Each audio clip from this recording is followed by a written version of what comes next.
जय श्री कृष्ण, राधे राधे। हमारे चैनल ओम ज्ञान सागर में आप सभी का बहुत बहुत स्वागत है। आज मैं आप सभी के लिए लेकर आई हूँ गणपति बप्पा की विदाई, विसर्जन कैसे करें, संपूर्ण पूजा विधि और घर में विसर्जन कैसे करते हैं गणपति बप्पा का, और बची हुई सामग्री का क्या करें, ऐसे ही कुछ और जानकारी आप सभी को बताऊंगी। तो आइए जानते हैं भगवान गणेश का विसर्जन कब और कैसे करें।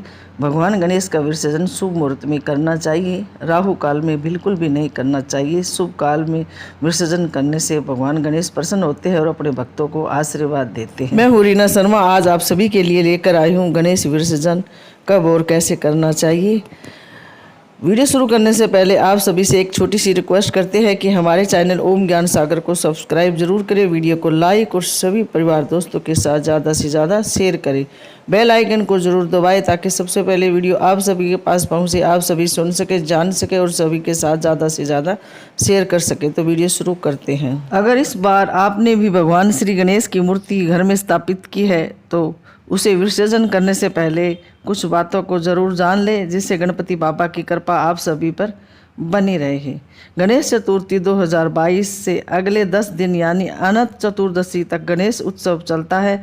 इस दौरान कोई गणेश पूजा 1.5 दिन करता है तो कोई 3 दिन, 5 दिन, 7 दिन, 9 या फिर पूरे 10 दिन करते हैं। आइए जानते हैं भगवान गणेश का विसर्जन पूजा विदा करने के नियम। विसर्जन से पहले गणेश जी की विधि पूर्वक पूजा करें, भोग लगाए, आरती करें। गणपति की पूजा के बाद उनकी आरती भी करें और क्षमा प्रार्थना करें। गन्ना, गुड़, मोदक, केला, नारियल, पान, सुपारी अर्पित करें। गणेश भगवान से प्रार्थना करें कि आपके घर में सुख शांति बनाए रखें। गणेश जी को नवहीन वस्त्र पहनाकर उसमें पंचमेवा, जीरा, सुपारी और कुछ धन बांध दे। अगर हवन करना चाहे तो हवन सामग्री में जीरा और काली मिर्च डालकर हवन करें। भूल चूक के लिए माफ़ी मांग ले। इसके साथ ही सभी वस्त्र और पूजन सामग्री आदर के साथ प्रवाहित कर दे। अगर भगवान गणेश जी को आपने घर में मूर्ति की स्थापना की है तो आप घर पर एक साफ गहरे बर्तन में पानी भरकर उसमें थोड़ा सा गंगा जल मिलाकर विसर्जन कर दे। जब मूर्ति पानी में घुल जाए, गमले में, पेड़ पौधों में डाल दे। ध्यान रहे पैरों में न आए। और मूर्ति का विसर्जन करना क्यों जरूरी है, अब इस बात पे बात करते हैं कि मूर्ति का विसर्जन करना क्यों जरूरी है। हिंदू धर्म में वेद पुराणों में बताया गया है कि सभी देवी देवताओं को मंत्रों से बांधा जाता है। कई तरह के शुभ अवसरों में इन्हीं मंत्रों का पाठ करके उनका आह्वान करते हैं, फिर उन्हें अपने लोक में बुलाकर मूर्ति में प्राण प्रतिष्ठा करते हैं। इसलिए इन देवी देवताओं का विसर्जन करना बेहद जरूरी है। सिर्फ माता लक्ष्मी और माता सरस्वती का विसर्जन नहीं किया जाता है, बाकी सभी देवी देवताओं का विसर्जन करना बहुत जरूरी है और किया जाता है। क्यों करते हैं गणपति का विसर्जन, इसकी एक पुरानी कहानी है।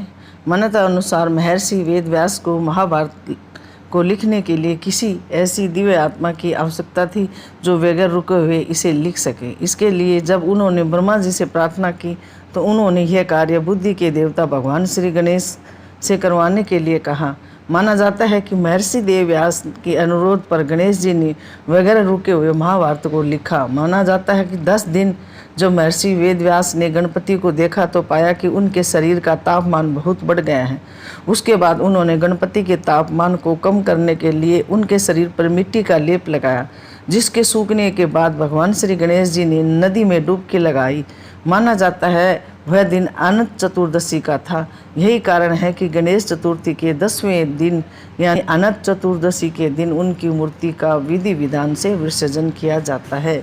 अब जानते हैं गणेश विसर्जन का शुभ मुहूर्त क्या है। गणेश विसर्जन के लिए सुबह का शुभ मुहूर्त प्रातःकाल 6:03 से लेकर 10:44 तक। गणेश विसर्जन के लिए दोपहर का मुहूर्त 12:08 से लेकर 1:52 तक। गणेश विसर्जन का शाम का मुहूर्त सायकाल 5 बजे से लेकर 6:31 तक। गणेश विसर्जन के लिए रात का शुभ मुहूर्त रात्रि 9:26 से लेकर 10:52 तक गणेश विसर्जन कर सकते हैं। अनंत चतुर्दशी के दिन गणपति की प्रतिमा को किसी नदी, तालाब, समुद्र में विसर्जन करने से पहले भगवान श्री गणेश की विधि विधान से पूजा करें। गणपति को नारियल, फूल, फल, मोदक आदि का भोग लगाने के बाद उनके मंत्रों एवं आरती करें। इसके बाद गाजे बाजे से गणपति की प्रतिमा को गणपति बप्पा मोरया के जयकारे लगाते हुए किसी पवित्र नदी या सरोवर तालाब के किनारे ले जाए और वहां पर गणपति की मूर्ति को विसर्जन कर गणेश जी से श्रद्धापूर्वक अपने स्थान को विदा होने की प्रार्थना करें। गणेश जी की मूर्ति को पहले प्रणाम करें, फिर चरण स्पर्श करें, फिर आज्ञा लेकर श्रद्धापूर्वक मूर्ति उठाए।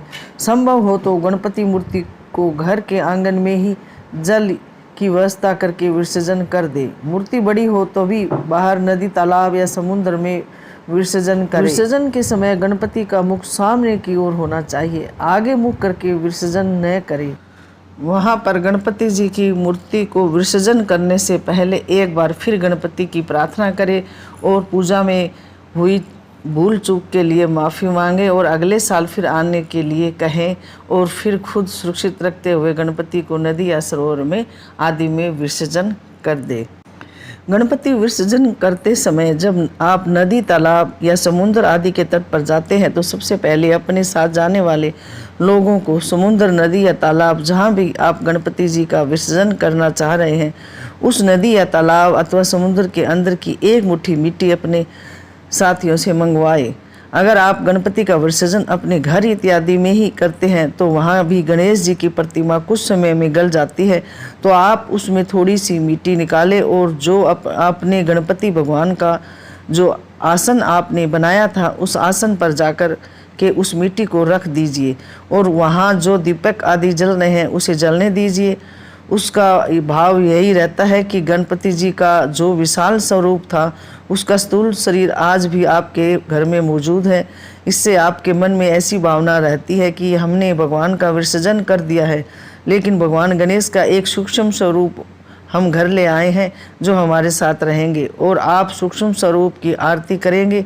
आरती करने के बाद दूसरे दिन और तीसरे दिन उस मिट्टी को अपने गमले में डाल देंगे। विसर्जन की गई मिट्टी को कभी भी तुलसी में नहीं डालना चाहिए और कलश आदि के जल को भी तुलसी में नहीं डालना चाहिए, उसे भी आप किसी गमले में डाल दीजिए और आप जो शेष बची हुई सामग्री लाल कपड़ा, सुपारी और चावल आदि है उसे आचार्य जी यानी पंडित जी को दान कर दीजिए। गणपति के विसर्जन के बाद हमें क्या करना चाहिए? भक्ति भाव के साथ हम गणपति भगवान का पूजन करते हैं, विसर्जन करते हैं। विसर्जन करने के बाद घर में जो पूजन सामग्री का अवशेष बच जाता है, जैसे कलश के अंदर वाला जल, कलश के अंदर डाली गई सुपारी, सिक्का और हल्दी की गांठें, कलश के अंदर रखा हुआ पैसा, उसके ऊपर रखा हुआ नारियल, भगवान गणपति का लाल कपड़े वाला आसन के ऊपर रखे हुए चावल, नवग्रह के लिए रखे गए चावल, नवग्रह के लिए रखी गई सुपारी इत्यादि कई सामान होते हैं, फल फ्रूट, पूजा माला, इन सभी वस्तुओं को हमें विसर्जन के बाद क्या करना चाहिए? बची है जो भी चीज़ें हैं उनका क्या करें? गणेश स्थापना में जो सामान बचा है वो ब्राह्मण को दान दे। ये नारियल रखा है कलश पे, उसको या तो मंदिर में ब्राह्मण को दान कराए दक्षिणा रखकर, या उसको फोड़कर प्रसाद के रूप में वितरण कर सकते हैं। और जो भी सामग्री बची है अगर ब्राह्मण को देने लायक है तो ब्राह्मण को दे, नहीं तो किसी पेड़ के नीचे खड्डा खोदकर पूरी सामग्री को वहाँ दबा दे। पर ध्यान रहे कहीं पैर नहीं लगना चाहिए उन सामग्री को, क्यों पूजा की गई सामग्री है तो उनको पैर नहीं लगना चाहिए। ऐसी जगह खड्डा खोदकर उसको विसर्जन कर दिया जाता है। पूजा की बची हुई सुपारी को आप अपने किसी गमले आदि में दबाकर उसके ऊपर कोई पौधा आदि लगा सकते हैं, या सुपारी को जल में विसर्जन भी कर सकते हैं। और उसके बाद कलश के अंदर जो सिक्का निकालने के बाद उसमें जो अवशेष बचा हुआ है उसे भी आप किसी गमले में गाड़ सकते हैं या उसमें उसका विसर्जन कर सकते हैं। उसके बाद जो आपने देव पूजन में दक्षिणा चढ़ाई थी उसे और कलश की दक्षिणा को मिलाकर किसी पंडित जी को दान कर सकते हैं। अगर कोई पंडित जी समय पर नहीं मिला तो आप उस पैसों को किसी कन्या को दे दीजिए। इसके बाद अब कलश के जल से अपने पूरे घर में बाथरूम को छोड़कर सब जगह छिड़काव करिए, फिर गमले में डाल दीजिए। यह सभी सामग्री को पैरों में नहीं आनी चाहिए, या तो गणेश भगवान के साथ ही विसर्जन कर दीजिए या फिर गमले या पेड़ पौधे के नीचे खड्डा खोद कर दाब दीजिए और भगवान गणेश से प्रार्थना करिए कि भगवान गणेश अगले वर्ष हमारे घर में जरूर आए और हम पर आशीर्वाद बनाया रखें। यह थी जानकारी भगवान गणेश का विसर्जन कैसे और कब करें और क्या करें पूजा सामग्री का बची हुई का, और किस समय शुभ मुहूर्त में भगवान गणेश का विसर्जन करना होता है। सभी जानकारी हमने आप सभी को वीडियो में बताई है। आशा करते हैं कि आप सभी को जानकारी जरूर पसंद आएगी। और हाँ, हमारे चैनल ओम ज्ञान सागर को सब्सक्राइब जरूर करें, वीडियो को लाइक और सभी परिवार दोस्तों के साथ ज़्यादा से ज़्यादा शेयर करें। बेल आइकन को ज़रूर दबाएं ताकि सबसे पहले वीडियो आप सभी के पास पहुँचे, आप सभी सुन सके और सभी परिवार दोस्तों के साथ ज़्यादा से ज़्यादा शेयर कर सके। तो मिलते हैं ऐसी एक और नई जानकारी के साथ। जब तक आप सभी लोग स्वस्थ रहे, मस्त रहे, खुशी रहे, तरक्की करे, उन्नति करे। गणपति पापा से यही प्रार्थना करती है कि आप सभी की हर मनोकामना पूरी करे। जय श्री कृष्णा, राधे राधे, धन्यवाद।